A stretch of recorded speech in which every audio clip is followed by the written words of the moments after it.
السلام علیکم ورحمۃ اللہ وبرکاتہ الحمد للہ وکفی وسلام علی عبادہ الذین اصطفی اما بعد قال النبی صلی اللہ علیہ وسلم انما الاعمال بالنیات۔ یہ مہینہ شعبان کا مہینہ ہے اور اس کے بعد رمضان المبارک کا مہینہ آتا ہے، تو اب ہمیں چاہیے کہ ہم سوچیں، کیونکہ اللہ نے عقل جو دماغ اور عقل عطا فرمائی اللہ نے، وہ ہمیں سوچنے کے لیے اور سمجھنے کے لیے دیے، تو ہم یہ سوچیں اور یہ سمجھیں کہ ہم مسلمان ہیں اور ہمیں اس مہینے سے کس طریقے سے فائدہ اٹھانا چاہیے۔ ابھی جو مہینہ آنے والا ہے رمضان المبارک کا، وہ بابرکت مہینہ ہے، تو اس کے لیے ہمیں کیا تیاری کرنا ہے۔ تو اس مہینے کے بارے میں آتا ہے کہ شعبان کے مہینے میں تمام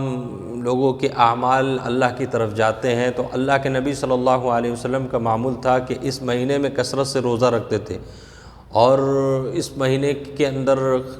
بہت سی برکتیں ہیں اور بہت سی رحمتیں ہیں، اللہ کی رحمت آتی ہے۔ خاص طور سے 15 شعبان کی رات میں، جو 15 شعبان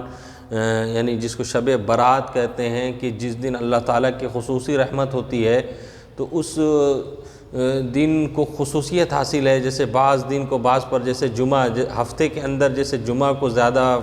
فضیلت ہے، اسی طریقے سے اللہ دن اور ایام کو بھی خاص کرتا ہے۔ جیسے مہینے میں رمضان المبارک ہے، اسی طریقے سے شب برات میں بھی ایک اللہ تعالیٰ نے عام مسلمانوں کے لیے اور تمام مسلمانوں کے لیے خصوصی یہ دیا کہ اگر تم سال بھر غفلت میں رہے ہو، یعنی ہم سے غافل رہے ہو، تو ایک پل بھی تم اللہ سے اپنے دل سے اللہ کی طرف بڑھو گے اور واقعی تم یہ نیت رکھتے ہو کہ ہم اللہ کا قرب چاہتے ہیں، اللہ کی محبت چاہتے ہیں اور اللہ تعالیٰ سے اپنے گناہوں کی مغفرت چاہتے ہیں، تو ایک لمحہ کافی ہے۔ بس اس کے لیے اپنے اوپر نادم اور شرمندہ ہونا ہے کہ ہم گنہگار ہیں، خطا کار ہیں، کیونکہ حدیث میں آتا ہے کل بنی آدم خطا، ہر آدم کی اولاد خطا کار ہے، وہ خیر الخطائین التوابون۔ تو اس مہینے کے اندر ہمیں، اور خاص طور سے شب برات کی جو رات ہے، اس کے اندر ہمیں کیا کرنا ہے، اپنی خطاؤں کو، یعنی جو ہم اپنے آپ کو اللہ کے سامنے پیش کریں کہ یا اللہ ہم گنہگار ہیں، بہت ہم نے خطائیں کی، اور جو سال جس طریقے سے گزارنا چاہیے تھا،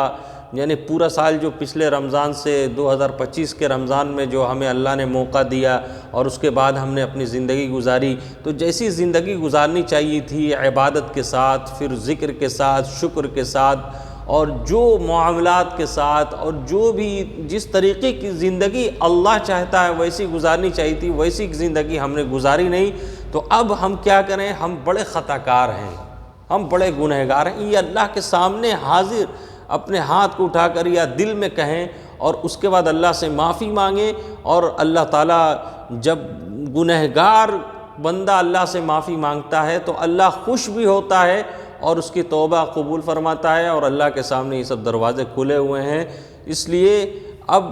یہ کیا ہوتا ہے، مسئلہ یہ ہوتا ہے کہ شیطان کیا کرتا ہے کہ انسان کے دل میں وسوسہ ڈالتا ہے، اس بات کا وسوسہ ڈالتا ہے کہ جب گناہ ہوتا ہے تو شیطان کہتا ہے کہ تم تو بڑے خطا کار ہو، تم نے بہت گناہ کیا ہے، اب تمہارا کچھ ہو نہیں سکتا، اب تمہاری معافی نہیں ہو سکتی۔ یہ اس کے دل میں یعنی احساس کمتری، یعنی احساس کو مارتا ہے کہ تمہاری کچھ اب مغفرت نہیں ہو سکتی۔ لیکن اللہ تعالیٰ کے جس نے قرآن کریم کو پڑھا، جس نے قرآن کو سمجھا، جس نے نبی کی بات کو سمجھا اور جس نے دین اسلام کو سمجھا، اس کو معلوم ہے کہ اللہ کی رحمت سے بڑھ کر کچھ نہیں ہے۔ پورے دنیا کے انسان کے جتنے گناہ ہیں اس کو ملا لیا جائے، پھر بھی اللہ کی رحمت کے سامنے میں کچھ نہیں ہے۔ وہ ایک سیکنڈ میں اپنی رحمت سے معاف کر سکتا ہے، لیکن اس کے لیے ضروری اور شرط یہ ہے کہ ہم دل سے اپنی غلطیوں کو مانیں اور اللہ کے سامنے گڑ گڑائیں۔ تو یہ مہینہ جو ہے تیاری کا مہینہ ہے، اس مہینے میں ہمارے دل کو صاف ہونا چاہیے۔ یہ شعبان کا مہینہ جو ہے، جس کے یعنی ایک تو ہم عبادت یعنی اللہ کے ساتھ کسی کو شریک نہ کریں، اور دوسرا وہ ہے کہ ہم اپنے دل کے اندر کسی کے لیے نہ کینہ رکھیں، نہ بغض رکھیں، نہ حسد رکھیں۔ یہ دل اس طریقے سے اللہ کو چاہیے جو دل ہمارے پاس بچپن میں آپ دیکھیے جو چھوٹا بچہ ہوتا ہے اس کا دل دیکھیں، اس کا دل ایک دم صاف ہوتا ہے، ویسے ہی دل، اسی کا دل قلب، اسی کو قرآن میں کریم میں کہا گیا ہے قلب سلیم کہا گیا ہے۔ تو قلب سلیم سے مراد چھوٹا بچہ جو ہوتا ہے اس کا دل ہر طریقے سے پاک صاف ہوتا ہے، اس کے اندر کسی قسم کی کوئی برائی کا وہ نہیں ہوتی۔ اسی طریقے سے انسان محنت کرے، کوشش کرے اور اللہ سے دعا مانگے اور جب نیکی کی طرف خود بڑھتا ہے، جب بندہ کوئی نیکی کی طرف بڑھتا ہے، اپنی طلب اور پہلے اندر طلب لاتا ہے، پھر اس کے بعد کوشش کرتا ہے، اور جب نیکی کی طرف بڑھتا ہے تو اللہ تعالیٰ کی سنت ہے اور اللہ کا طریقہ ہے کہ جو جس طرف بڑھتا ہے اللہ تعالیٰ اس کو اس طرف لے بھی جاتا ہے اور اس کی مدد بھی کرتا ہے اس میں۔ تو اگر ہم دین کے لیے محنت کریں گے، یعنی اپنے کو بنانے کی محنت کریں گے، اپنی اصلاح کی فکر کریں گے اور کوشش کریں گے تو اللہ کی خاص مدد آئے گی، کیونکہ قرآن کریم میں اللہ نے لکھا ہے وَالَّذِينَ جَاهَدُوا فِينَا، جن لوگوں نے ہمارے راستے میں یعنی دین اور تقوی کے لیے، ایمان کے لیے جنہوں نے محنت کی اور جنہوں نے اپنے آپ کو گناہوں سے بچانے کی محنت کی، اور جو لوگ ہم سے قریب ہونا چاہتے ہیں، اللہ سے قریب ہونا چاہتے ہیں، اس کے لیے جو محنت کر رہے ہیں، تو اللہ تعالیٰ ان کو روز بروز بڑھاتا ہے، ان کے اندر ایسی صلاحیت رکھ دیتا ہے کہ وہ ان کا رخ صحیح ہو جاتا ہے، پھر اس کے بعد آہستہ آہستہ اللہ کی محبت آتی ہے۔ تو یہ اصل جو شعبان کا مہینہ، یہ تیاری کا مہینہ کہ ہم اپنے دل کو بنا لیں، کیونکہ جب رمضان المبارک میں ہم داخل ہوں گے، ہمارے اگر دل اچھا ہوگا اور پاک ہوگا، صاف ہوگا، تو اس رمضان کی برکتیں اس کو حاصل ہوں گی، اور اگر دل کے اندر وہ صلاحیت نہیں ہے تو اس سے کوئی فائدہ نہیں ہو۔ اس کی مثال ایسی ہے کہ کسی زمین پر اگر بنجر زمین ہے، جس میں جو ہے کہ جس زمین کو جو ہے کہ جوتا نہیں کیا ہے اور جس پر ہل کو چلایا نہیں گیا ہے، جس پر محنت نہیں کی گئی، جس زمین پر محنت نہیں کی گئی ہے وہ بنجر ہے، تو اس پر بارش برستی ہے لیکن اس سے کوئی فائدہ نہیں ہوتا۔ لیکن جس زمین کو کاشتکار کے لیے یعنی کھیتی کے لیے جو ہے کہ تیار کیا جاتا ہے، اس کو جو ہے کہ کھود کر تیار کیا جاتا ہے، اس کو جو ہے کہ اس پر محنت کی جاتی ہے، کسی کھیت پر کسان محنت کرتا ہے، اس کو جو ہے کہ قابل بناتا ہے، یعنی کھیت کے لیے بنا دیتا ہے کہ کھیت کے لائق ہو جائے وہ زمین، اس کے بعد جب بارش ہوتی ہے تو اس کو اس زمین کو فائدہ ہوتا ہے۔ لیکن جس زمین پر محنت نہیں، تو انسان ایک زمین ہے، یعنی مثال کے طور پر ہم ایک زمین ہے، اگر ہم اپنے اوپر محنت کر لیں گے، اگر اپنی محنت کر لیں گے کہ اپنے دل کی صفائی کر لیں گے اور اپنے دل سے گندگیوں کو نکال دیں گے، تو اب ہماری جو زمین ہے وہ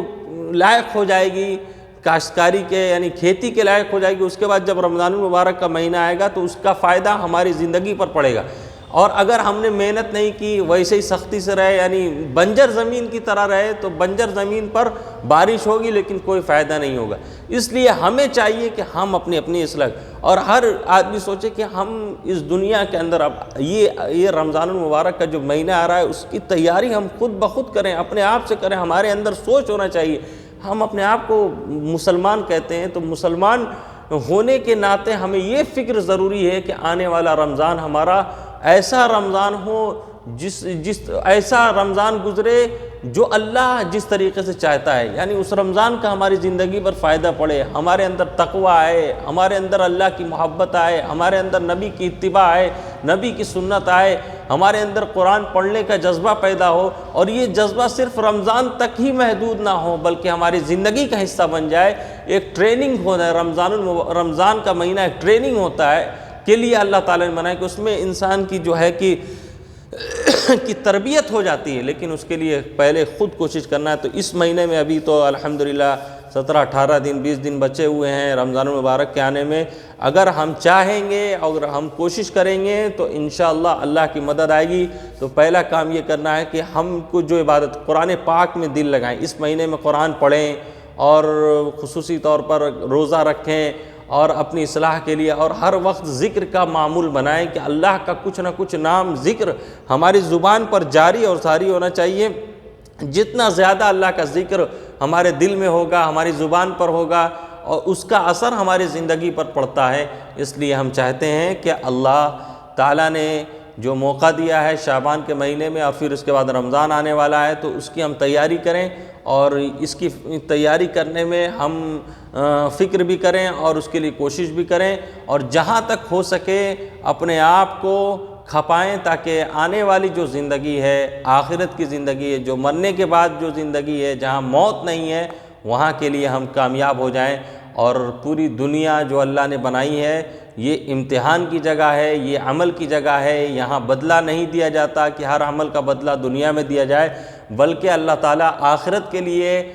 سب جمع کرتا ہے، آخرت میں وہ بدلہ ملے گا، کیونکہ دارالعمل ہے دنیا اور دارالجزا ہے آخرت۔ دنیا عمل کی جگہ ہے اور آخرت بدلے کی جگہ ہے، وہاں پر بدلہ ہی بدلہ ملے گا۔ اس لیے ہم ذرہ برابر بھی نیکی کرتے ہیں اس کا بھی بدلہ ہمیں آخرت میں ملے گا، اور ذرہ برابر بھی برائی کرتے ہیں تو اس کو بھی ہم آخرت میں دیکھ لیں گے۔ اس لیے ہمیں سوچنا ہے کہ ہم کیا کر رہے ہیں، اور اللہ ہمیں دیکھ رہا ہے۔ اللہ کی نظر سے ہم جو ہے کہ پردے میں نہیں ہیں، اللہ تعالیٰ کی نگاہیں، اللہ کی نظر ہمارے ہر وقت ہر جگہ ہیں۔ اس لیے ہم اپنی زندگیوں کو سنواریں، نیکی کی طرف لے جائیں اور گناہوں سے بچیں، اور جب ہم جو کوشش کریں گے تو اللہ تعالیٰ کی مدد آئے گی۔ اللہ تعالیٰ سے دعا ہے کہ ہمیں دین کی صحیح سمجھ عطا فرمائے اور عمل کی توفیق عطا فرمائے۔ وما علینا الا البلاغ۔